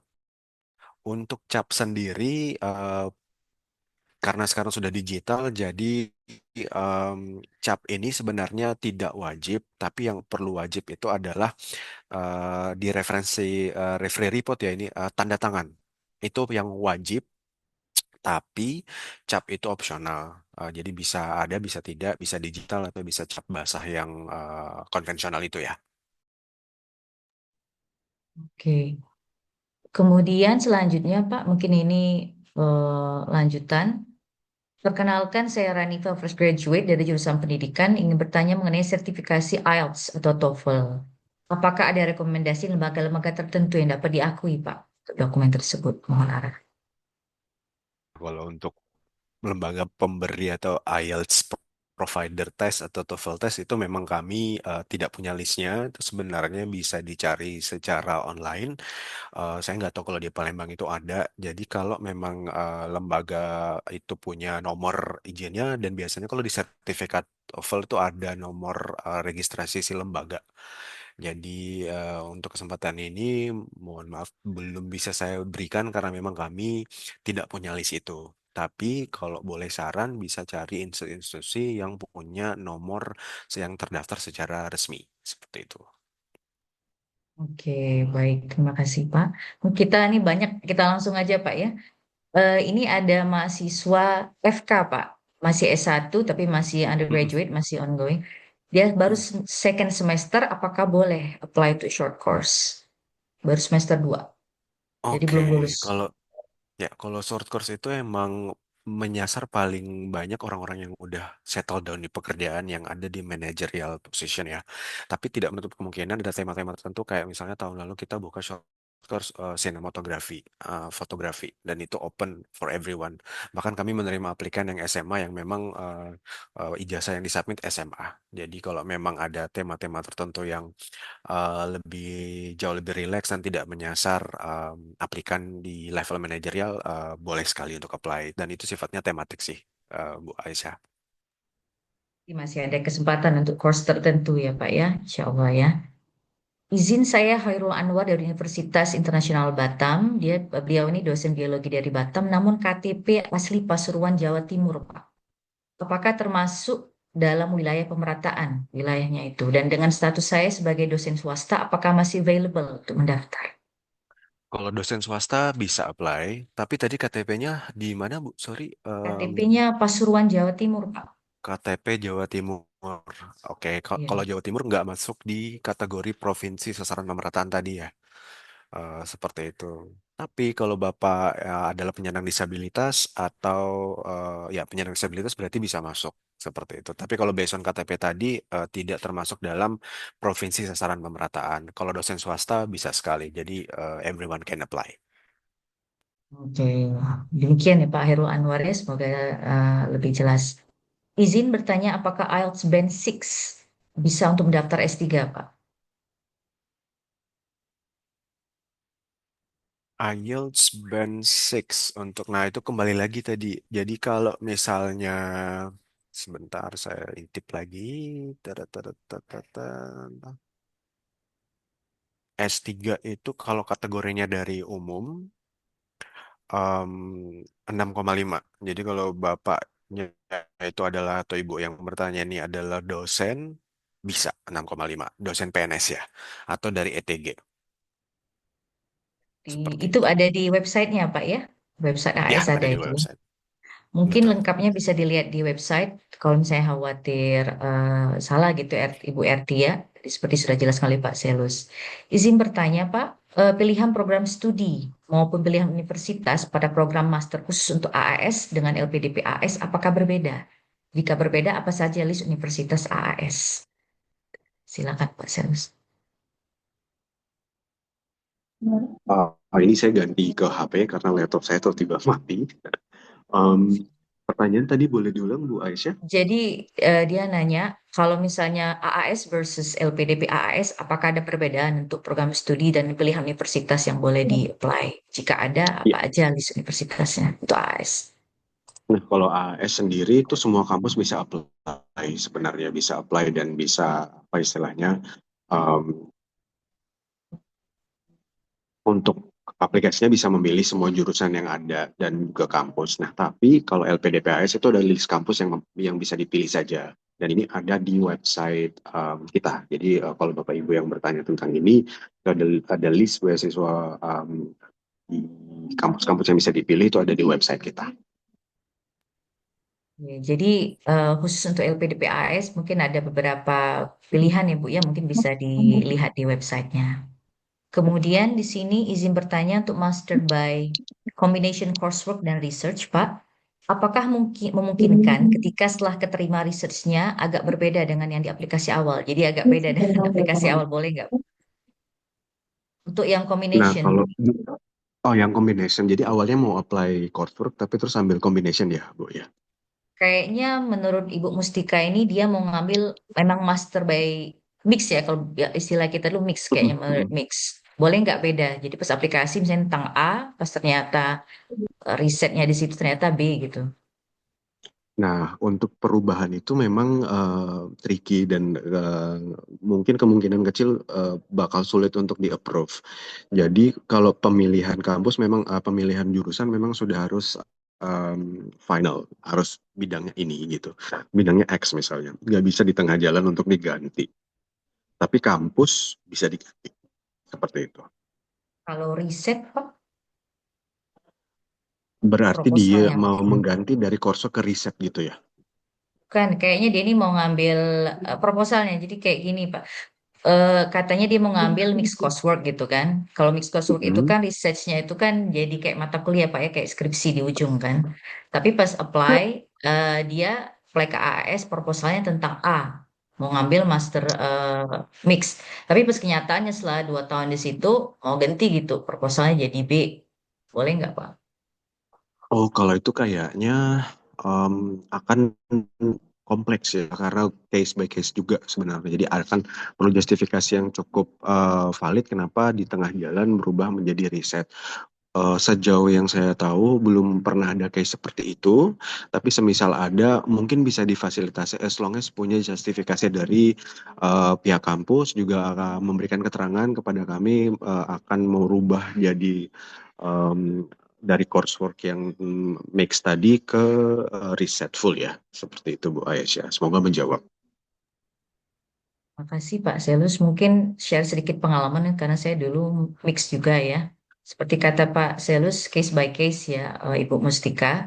Dan tergantung universitas. Mungkin sebaiknya sejalan gitu ya. Seperti kata Pak Selus tadi di awal tuh sama dengan yang pada saat ngambilnya di akhir. Cuma nanti boleh di kontak liaison officer-nya mungkin bisa dikomunikasikan gitu, case by case. Pak, tanya lagi untuk second master, apakah yang dilampirkan itu ijazah S1 atau S2-nya? Oh, ini menarik, Pak, untuk second master. Kalau second master, karena memang mau melanjutkan masternya, itu otomatis perlu mensubmit S1 ya. Karena yang mau dilanjutkan Australia itu adalah eh, jenjang S2-nya. Jadi secara dokumen memang harus tetap disubmit yang S1, tapi justifikasi kenapanya mau mengambil master lagi itu yang perlu ditekankan. Tapi secara dokumen yang disubmit bukan ijazah S2-nya, tapi ijazah S1-nya. Terima kasih. Jadi Mbak Restu, ijazah S1 untuk aplikasi AS-nya, tapi perlu justifikasi kenapa mau second master. Kemudian dari Pak Purwanto, bagi PNS di Satuan Kerja Eselon 5, apakah Kepala Satker dapat memberikan rekomendasi terkait pengajuan beasiswa master? Terima kasih. Nah, kembali lagi sebenarnya, kalau mau apply riset, berarti dua-duanya harus rekomendasi akademik, master by riset atau PhD, dan itu yang bisa memberikan rekomendasi akademik adalah someone yang bisa memberikan justifikasi. Ini ada lanjutan dari pertanyaan tadi, Pak Tapi kalau Selus. case-nya Bapak, Kalau dari PNS Pemda gimana, Pak? iya, tergantung jurusannya, tipe beasiswanya yang mau diambil, Bu Aisyah. Kalau dia master by coursework, berarti surat rekomendasinya itu surat rekomendasi dari akademik satu dan dari profesional. Kalau PNS, profesionalnya dari seseorang yang bisa memberikan surat rekomendasi secara profesional atasannya misalnya. Nggak harus yang paling atas, bisa seseorang yang memberikan justifikasi dan penilaian. Karena di referee report yang profesional kami siapkan itu ada poin-poin yang harus dinilai oleh yang memberikan rekomendasi. Seperti itu, Bu Aisyah. Terima kasih, Pak. Jadi izin Bu Erti dan Pak siapa nih, Pak Purwanto. Jadi kalau bisa dua ya, satu dari rekomendasi dari sisi profesional, nggak harus yang paling tinggi. satu lagi dari sisi akademiknya. Nah, Sebenarnya tapi kalau Bu nggak salah, Aisyah, apa ya? Tapi Bu Aisyah, kalau Bapak yang bertanya ini mau PhD, dua-duanya harus akademik. Kalau Bapaknya mau Master by Research, juga dua-duanya akademik. Kalau Bapaknya mau Master by Coursework, itu satu akademik, satu profesional. Seperti itu, Bu. Gitu. Izin tambahan Pak Purwanto dan Bu Erti. Jadi kalau mau master by apa tadi? Pokoknya kalau master by research itu harus dua-duanya wajib akademik ya Pak ya, master by research sama PhD ya, S3 Iya. ya. Kalau dia by coursework aja, master biasa pakai coursework, boleh satu profesional, satu lagi yang dari akademik. Demikian. Ini ada tambahan dari Pak Purwanto. Apakah untuk mengikuti short course asal wilayah perbatasan NKRI, Tarakan, dan North Kalimantan diperkenankan masuk ya Pak? Itu short course. Jadi short course itu dibuka untuk umum dan tematik, Pak. Jadi lokasi nggak menjadi persyaratan yang mutlak, as long as tema yang ditawarkan dari short courses itu sesuai dengan apa yang ingin di-apply gitu. Jadi ada yang tema tentang kesehatan, tema tentang pendidikan. Nah, itu bisa di-apply sebenarnya. Jadi regardless of lokasi Bapak Ibu domisili di mana, sepanjang sesuai dengan persyaratan yang diminta, tema-tema yang sesuai, silahkan di-apply. Tergantung temanya Pak ya, bukan masalah wilayah ya. Dari Ibu Feni, apakah kampus pilihan untuk AAS akan lebih diutamakan kampus-kampus dengan QS rank top 100? Mohon arahannya Pak. Untuk yang S3 ini Pak, untuk S3. Untuk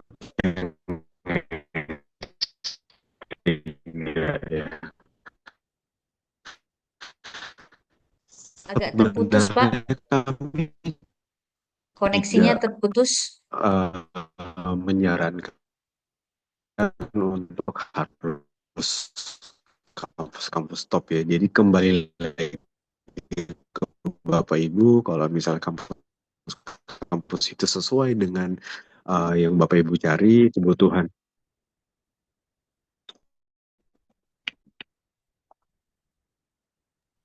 Halo Pak, Kamu bisa kedengaran?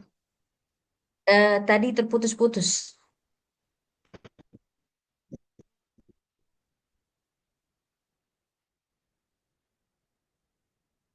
Halo Pak Salus?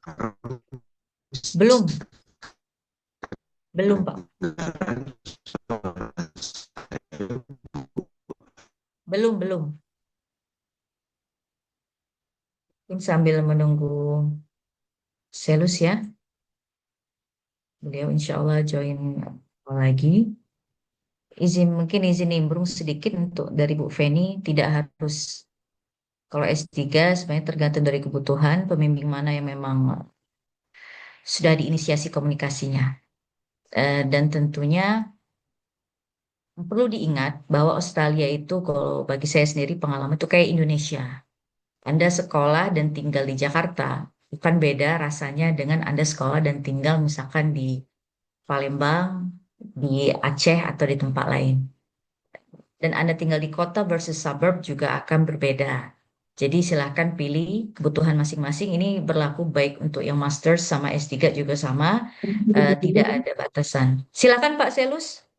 Iya, mohon maaf jaringan saya kurang stabil buat HP ini, Sudah laptop dengar? saya mati. Mohon maaf. Sudah dengar suara saya, Bu? Sudah aman. Silakan Pak. Teruskan yang tadi. Iya. Mohon maaf tadi pertanyaan yang sempat keputus tadi terkait dengan short course ya, Bu Aisyah? Enggak, ini S3 Pak. S3, tapi intinya apakah harus memilih kampus-kampus yang top 100 di Australia? Gitu. Oke. Betul. Jadi kalau S3 itu sebenarnya kami kembalikan pemilihan kampusnya sesuai dengan kebutuhan. Jadi kami tidak harus memilih kampus-kampus yang top 100. Jadi silahkan, kalau ya S3 itu lebih ke lokasi dari supervisor sebenarnya. Jadi kebanyakan award di kami yang S3 malah kampus-kampusnya kampus-kampus yang tidak ada di top 100. Nanti Bu Aisyah bisa nambahin sih. Jadi kami tidak harus menyaratkan, untuk S3 harus memilih kampus yang top 100. Seperti itu. Demikian bagi untuk Bu Feni dan mungkin bagi dosen-dosen lain yang ingin melamar S3 ya. Jadi intinya tergantung pada supervisor Kemudian lanjut setelah ini dari Ibu Bella.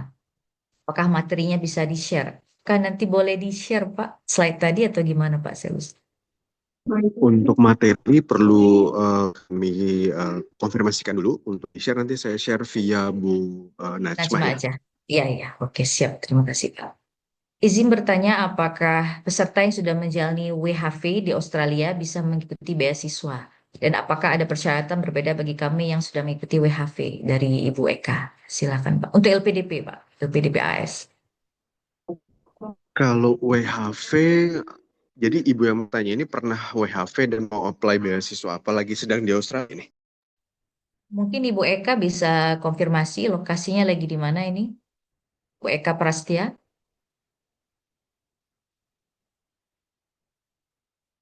Ibu Eka Prastia.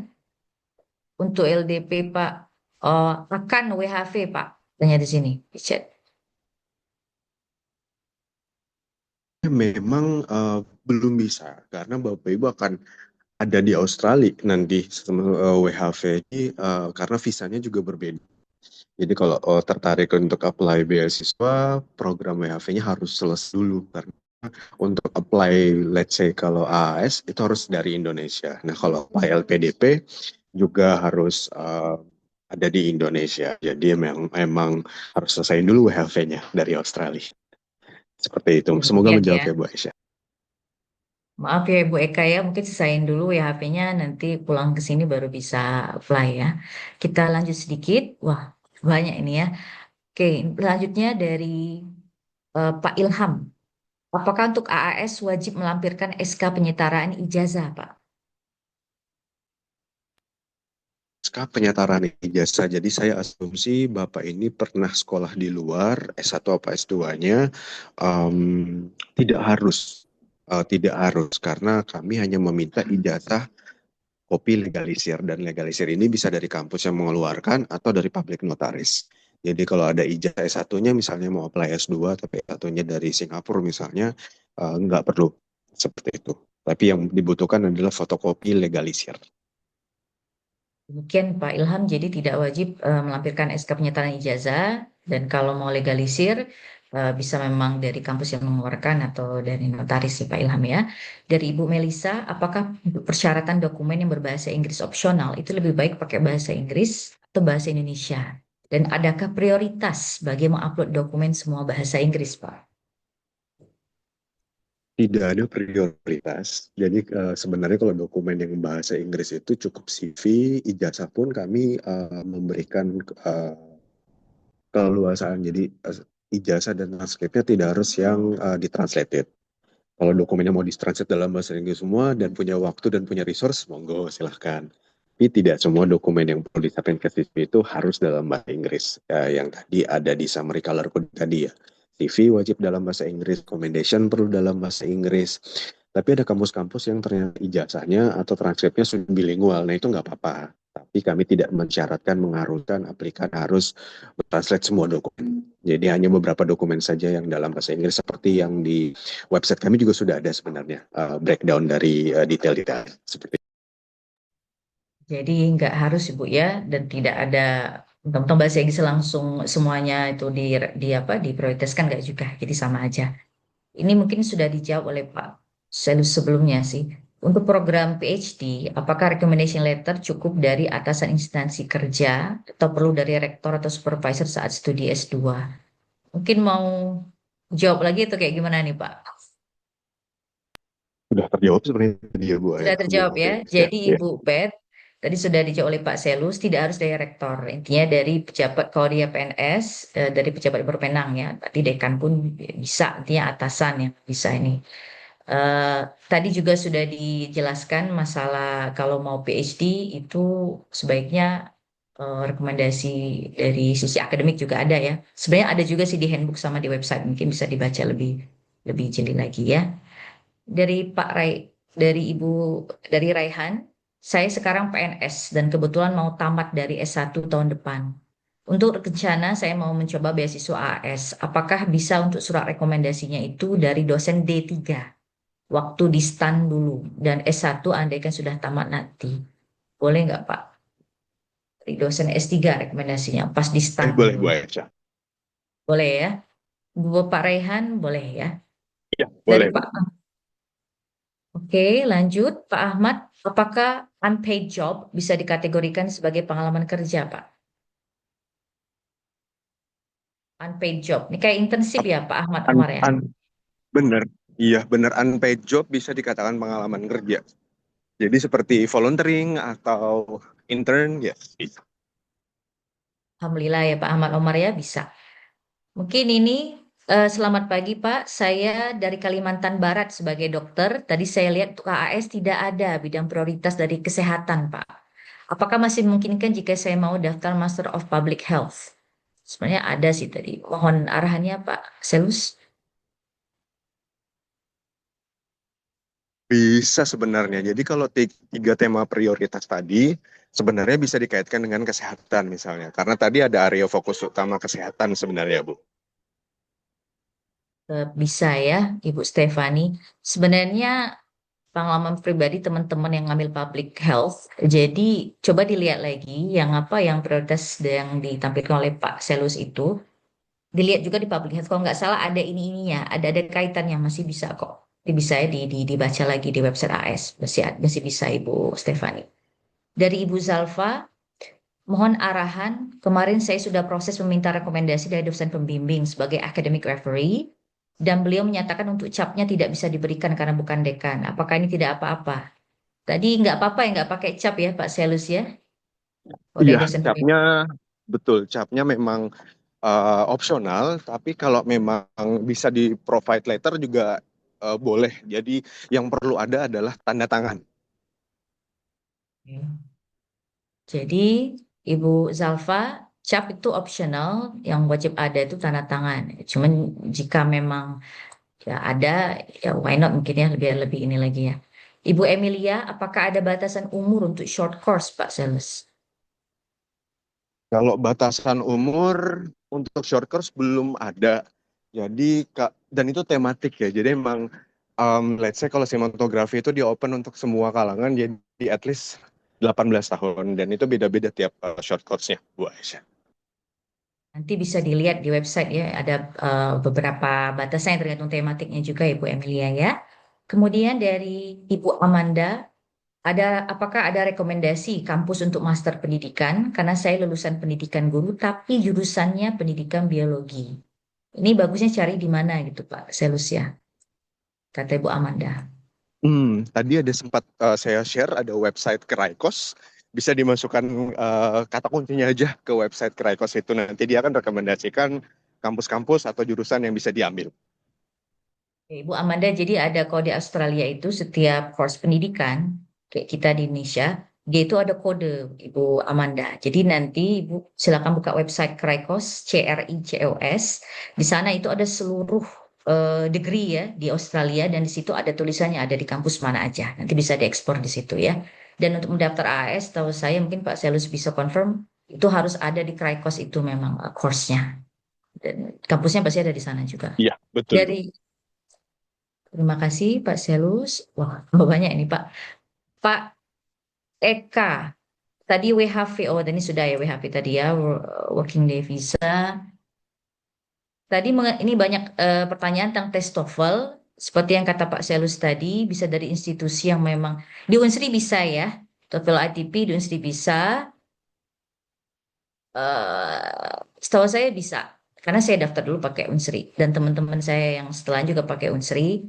Kemudian ada juga di Magenta, CIA, Ubid, Palembang. Unsri bisa ITP. Saya dulu daftar pakai Unsri dan teman saya setelahnya juga. Kan nanti dites lagi kata Pak Selus kan, setelah di sana emang kalau kita yang keterima nanti tes IELTS dari memang dari apa provider yang diakui AS di sana.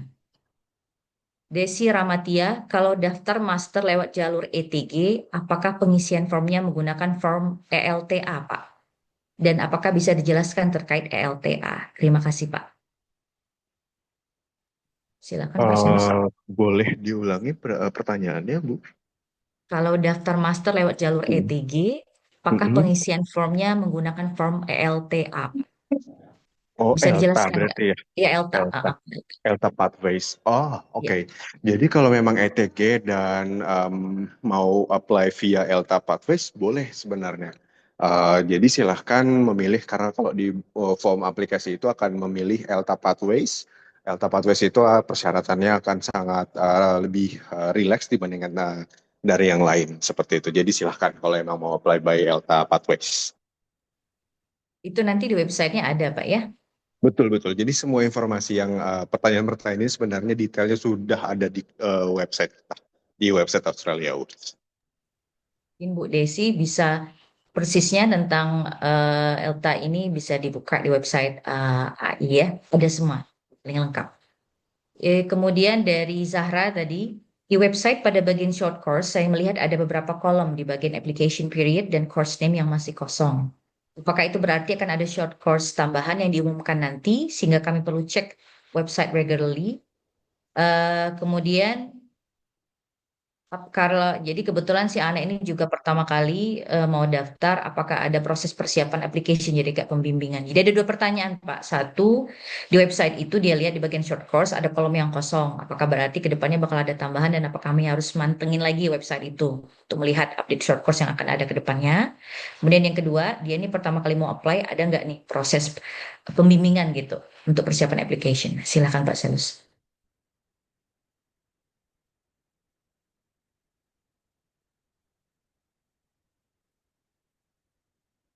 Pak Selus. Bu Aisyah untuk summary pertanyaannya, ini lagi ya.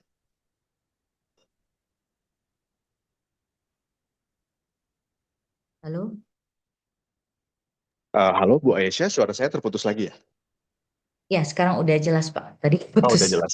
Oke, maaf, maaf. Ini saya lagi sambil ke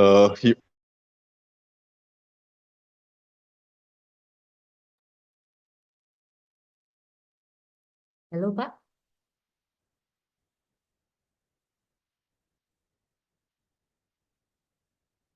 Mungkin sambil menunggu Pak Selus, kita yang Q&A belum akan session. update. Iya Pak, Halo, halo. Suara saya bisa kedengaran? sekarang udah bisa Pak. Udah bisa. Oh, oke, oke. Minta maaf Bu Aisyah dan teman-teman, Bapak Ibu. Untuk pertanyaan yang terkait update short courses, bisa perlu kami sarankan untuk rajin-rajin berkunjung. Jadi emang informasinya update-nya itu berkala. Jadi kalau yang masih kosong, titip untuk memantau. Semisal ada short course yang memang mau di-apply tahun itu, atau sesuai dengan tema yang ingin diambil. Terus pertanyaan yang kedua tadi soal ELTA ya Bu Aisyah kalau saya tidak salah. Ya pembimbingan, dia baru pertama kali aplikasi AS, ada nggak pembimbingan kayak gitu Pak? Caranya gitu. Oke. Nah, kalau pembimbingan cara ya memang kita tidak menyediakan, tapi bisa me-reach out ke alumni-alumni yang sudah pernah apply beasiswa. Jadi pasti saya yakin jaringan alumni di Palembang juga banyak, jadi mungkin bisa me-reach out atau approach ke alumni, tapi bimbingan secara formal dari Australia World memang tidak kita siapkan. Itu Bu Aisyah. Terima kasih Pak Selus. Sebenarnya tadi udah dikasih Pak Selus juga ini ya, video-video YouTube itu banyak banget. AS ini kan udah lama ya, dan ya Pak Selus ya. Jadi di internet tuh pasti banyak, dan di video-video di YouTube tuh pasti banyak. Jadi jangan khawatir, tinggal di search aja atau di alumni.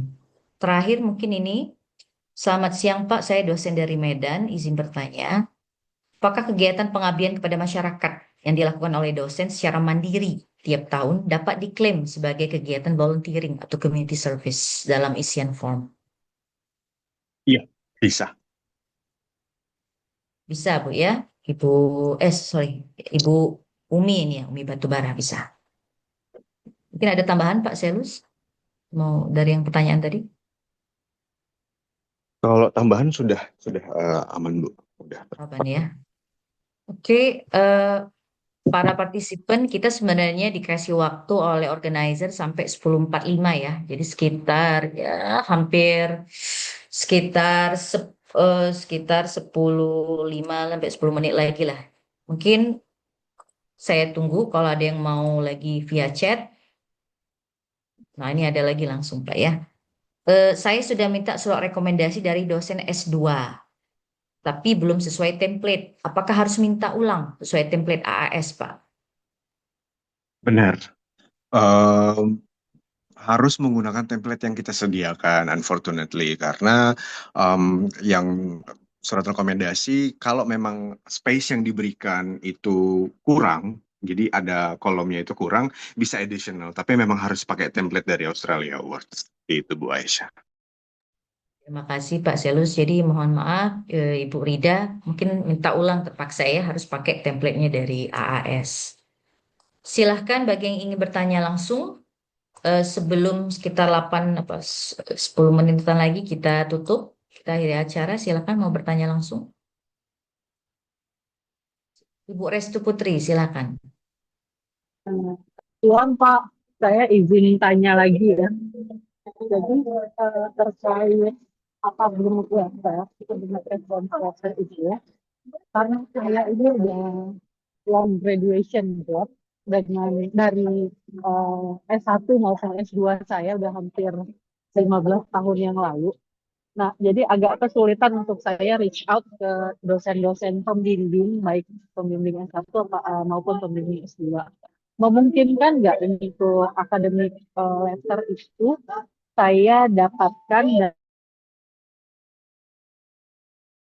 apa ya kayak mentor pada saat saya pernah ikut pelatihan atau short course atau professional training gitu Pak. Jadi bukan dari dosen.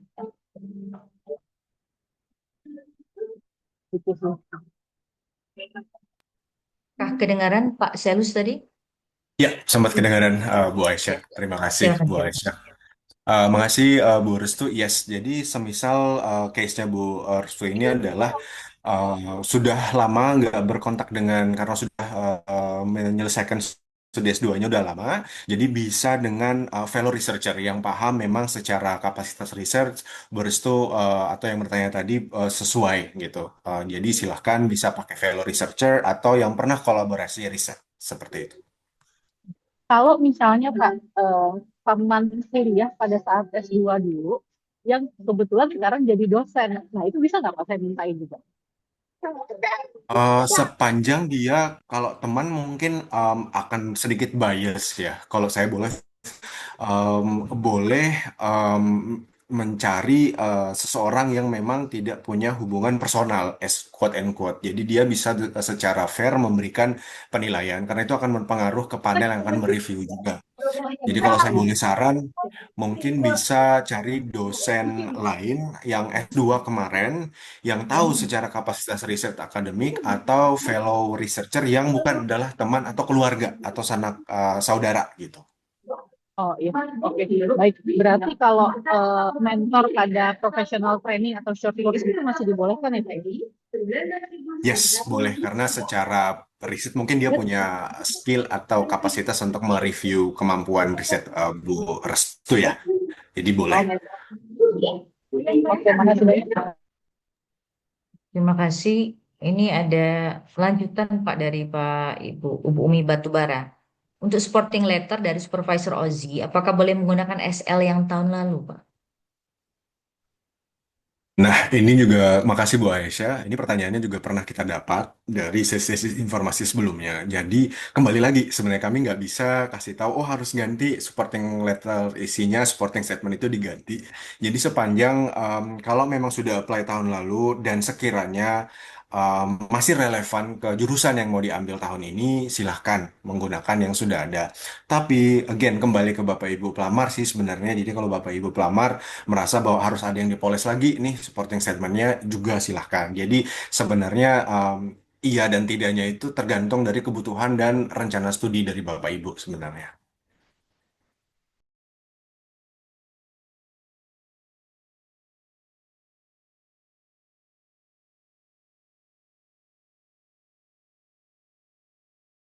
Sepertinya Ibu Aisyah mute ya Bu ya. Oh ya maaf. Demikian ya Pak Ibu Umi Batubara ya. Kita agak ngebut ini ya karena waktu sudah mau habis. Dari Pak Erikson, apakah benefit beasiswa skema AAS LPDP untuk S3? Apakah ada benefit untuk transport concession atau childcare? Concession ada dan based on state ya, kalau saya tidak salah. Jadi ada beberapa state di Australia yang akan mendapat concession atau reduction dari payment childcare-nya. Dan ini yang lebih paham itu sebenarnya alumni yang pernah ke sana. Jadi kalau misalnya nanti tadi saya janjikan akan share via Bu Najmah soal estimasi berapa biaya. Nanti juga saya akan titip kalau ada alumni yang share-share di Reels-nya mereka atau Instagram mereka, saya bisa share juga tentang concession ini dan childcare itu. Kalau tadi video yang sempat kita tampilkan kayaknya mendapat ya Ibu itu. Jadi alumni awardee ini mendapatkan reduction on childcare-nya. Jadi ini sesuatu yang um, bervariasi antara state di Australia. Ada state yang dapat, ada yang mendapatkan concession seperti itu. Demikian ya Pak Erikson ya, benar sangat bergantung dari state. Eh, untuk childcare, tapi biasanya dapat sih. Dan juga kadang-kadang spouse itu dapat kursus bahasa Inggris kalau di Melbourne dulu tuh ada gitu untuk yang spouse biar bisa bantu cari kerja. Tapi kalau pengalaman saya di Melbourne, tanpa session sayanya nggak dapat kalau di Melbourne saat itu ya. Tapi nggak tahu di state lain. Izin tanya dari Ibu Ayu, yang termasuk dalam supporting documents yang bisa disubmit di aplikasi itu apa aja ya? Supporting documents. Supporting documents itu tadi yang sudah saya summary di kayak yang ada color coding. Nah, sebenarnya supporting statement ini ada di website kita juga. Jadi boleh diintip lagi website kami. Sudah kami jabarkan secara komprehensif dan detail juga terkait dokumen-dokumen apa saja yang harus di submit. Titip aja, perlu identifikasi Bapak Ibu mau apply Master by Research kah atau PhD. Karena ada beberapa dokumen yang akan berbeda dengan dokumen-dokumen kalau misalnya mau apply master by coursework aja gitu. Seperti itu. Demikian Bu ya, nanti bisa dilihat di website. Mau bertanya, jika kita sudah dapat IELTS band score yang di atas requirement AAS, apakah harus ikut lagi Pak tes IELTS di sana? Ini juga case by case, pertanyaannya bagus sekali karena beberapa tahun terakhir kita juga dapat case yang sama. Kalau durasi berlakunya IELTS yang skornya itu udah mumpuni itu memang masih berlaku, bisa kita pakai itu. Tapi kalau memang sudah akan studi di Januari 2027 tapi ternyata sudah expired, berarti harus mengganti. Seperti itu Bu Aisyah. Sih Pak, jadi tergantung apakah masih berlaku atau enggak ya Pak Ahmad Omar ya. Ini Bu Ayu melanjutkan lagi, untuk isian previous scholarship, apakah harus berupa beasiswa bergelar? Beasiswa non-gelar, apakah bisa diklaim? Untuk coba saya sambil lihat chat, tadi nggak sempat lihat chat untuk Beasiswa gelar bergelar eh, Pak. Ibu Ayu beasiswa boleh bergelar. Mm. silakan Bu Ayu kalau mau dijelaskan. Ya, permisi ya. Untuk isi previous scholarship. Ya, silakan Bu Ayu. Ini apakah bisa diklaim untuk yang beasiswa non-gelar kayak kemarin itu kan dari kementerian itu ada micro kredensial itu termasuk ke dalam beasiswa non-gelar. Apakah itu termasuk ke dalam training atau bisa diklaim sebagai previous scholarship kayak gitu? Yes, yang dimaksudkan dengan makasih Bu Ayub untuk keterangan tambahannya. Jadi yang dimaksud dengan previous scholarship adalah semua sponsor scholarship ya, yang memberikan support funding untuk melanjutkan studi non gelar atau gelar. Jadi kalau pertanyaan Bu Ayub ini masuk ya diklaim karena mendapatkan beasiswa. Unless kalau trainingnya adalah self funded dari Bu Ayub berarti memang tidak dimasukkan ke previous scholarship. Seperti itu Bu Ayub. Ya nih Bu Ayu ya. Mudah-mudahan masih bisa.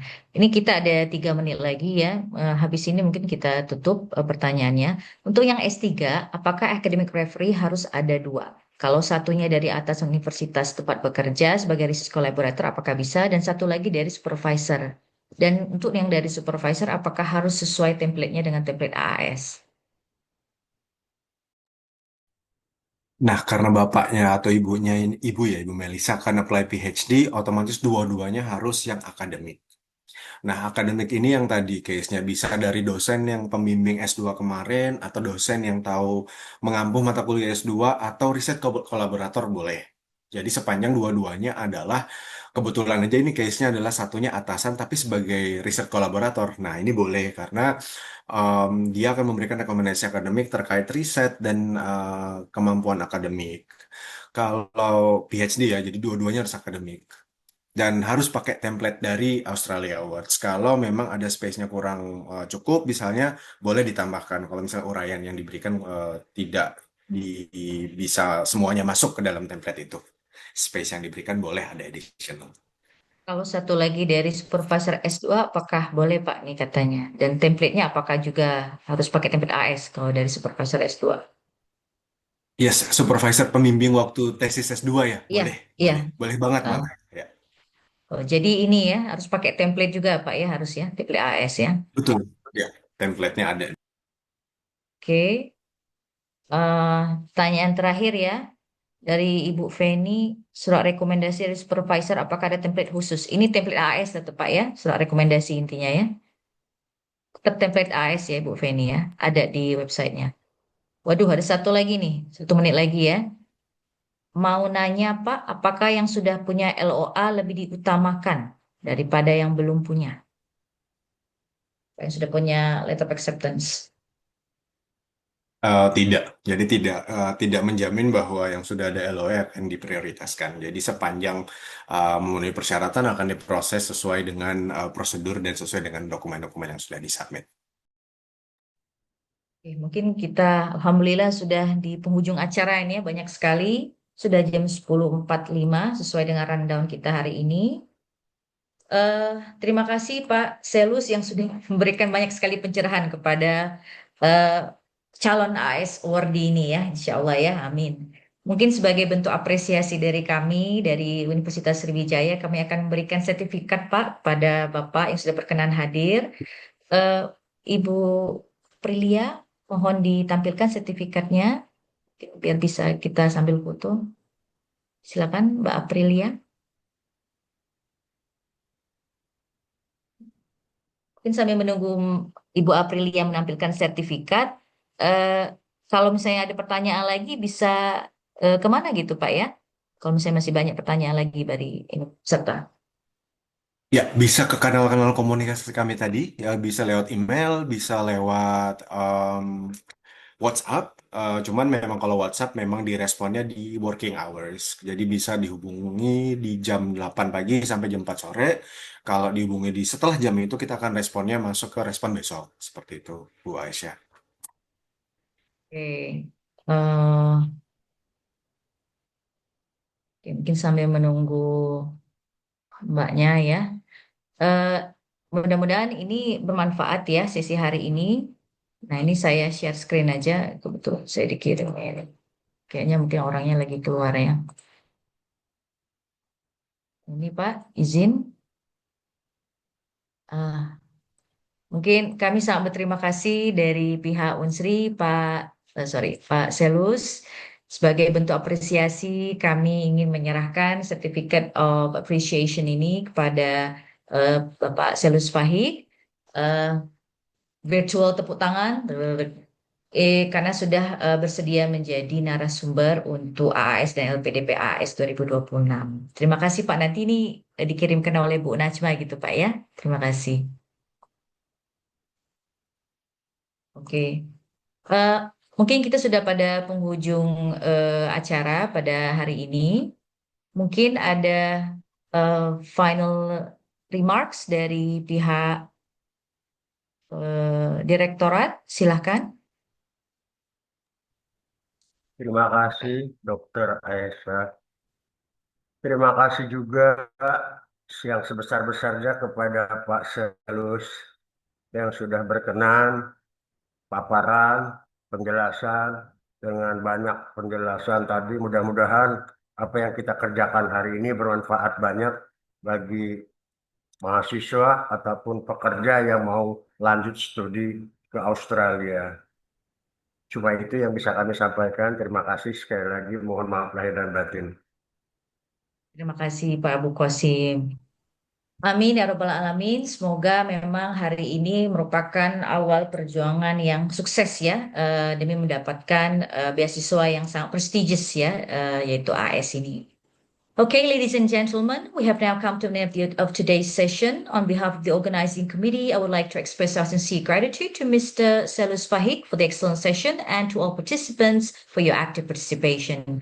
We hope this session has been informative and beneficial for those interested in applying for these prestigious scholarships. Thank you for joining us today. Good morning and have a wonderful day. See you in future events. Terima kasih Pak Zelus, terima kasih semuanya. Terima kasih Bu Aisyah.